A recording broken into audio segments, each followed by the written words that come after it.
প্রিয় গ্রাম পুলিশ ভাই বোনেরা, আসসালামু আলাইকুম। আশা করি সকলেই ভালো আছেন। এই মুহূর্তে বাংলাদেশ সচিবালয়ে আছি।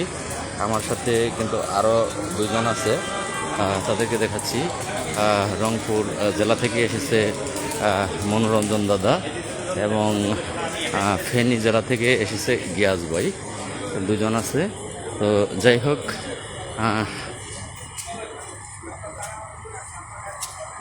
অনেক কিছুই বলার আছে, অনেক কিছুই আপনাদেরকে জানানোর আছে, কিন্তু আসলে এই মুহূর্তে সেগুলো বলবো না বা জানাবো না, সময় লাগবে।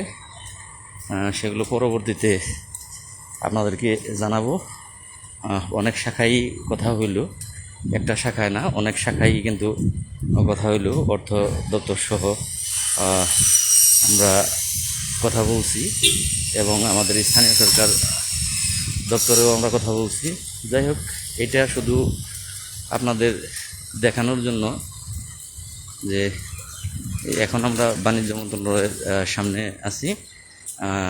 দেখেন, বাণিজ্য মন্ত্রণালয় ভবন 3।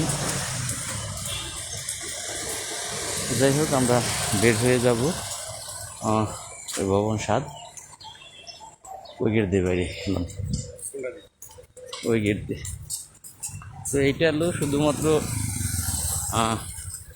ওনারা সচিবালয়ে আসে, সচিবালয় বাইরের থেকে কিন্তু ঘুরে চলে যায়, বলে ওনারা সচিবালয়ে আছে।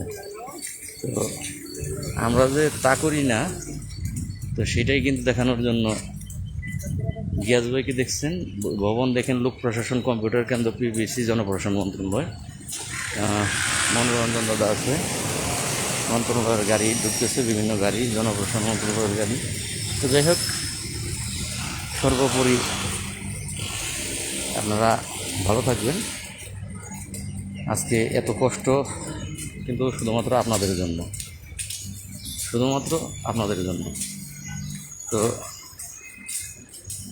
আমি এই মুহূর্তে বাইরের দিকে যাচ্ছি, বাইরে হয়ে যাইব। আপনারা দেখতে পাচ্ছেন যে রাস্তা দেখা যাচ্ছে, গাড়ি যাচ্ছে, আমরা বের হব।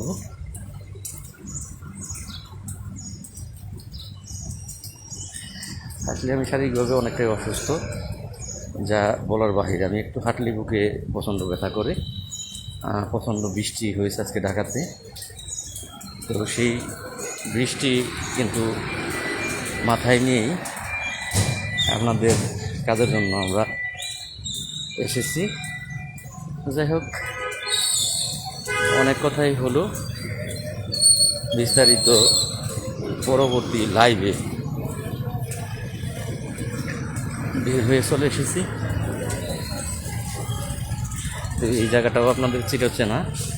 এই জায়গায় যারা আসলে 35,000 গ্রাম পুলিশের ভাগ্য পরিবর্তনের জন্য ঢাকায় এসেছিলেন, তারা এই জায়গাটাতেই বসেছিলেন, আন্দোলন করেছিলেন।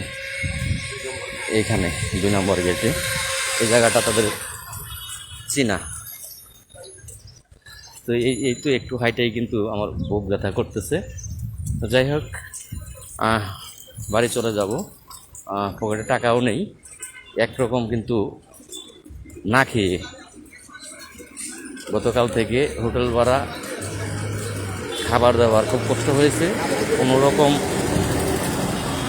হোটেল ভাড়াটা দিয়েছি, আর খাবার দাবার কোনো রকম খেয়ে এই সকালবেলা কিন্তু কোনো নাস্তা করিনি আমি। এই মাত্র 4টা ডাল ভাত খাওয়াইলো, তাও যারা এই 2জন ব্যক্তি দেখতেছেন যারা এসেছে তারা খাওয়ালো।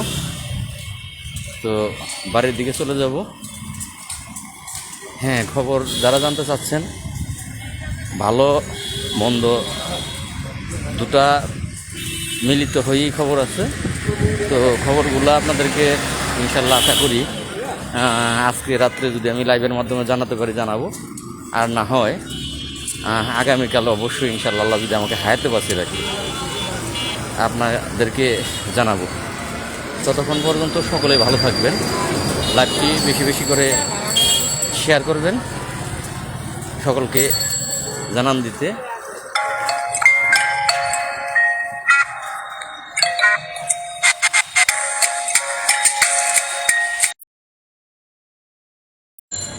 বিস্তারিত বিষয় আহ, পরবর্তীতে জানাবো লাইভের মাধ্যমে বা ভিডিওর মাধ্যমে। যদি মনে করেন আমার লাইভগুলো দেখলে জানতে পারবেন এবং আমার ভিডিওগুলো দেখলে আপনারা জানতে পারবেন। ভালো লাগলে সাথে থাকবেন, ভালো না লাগলে গুড বাই।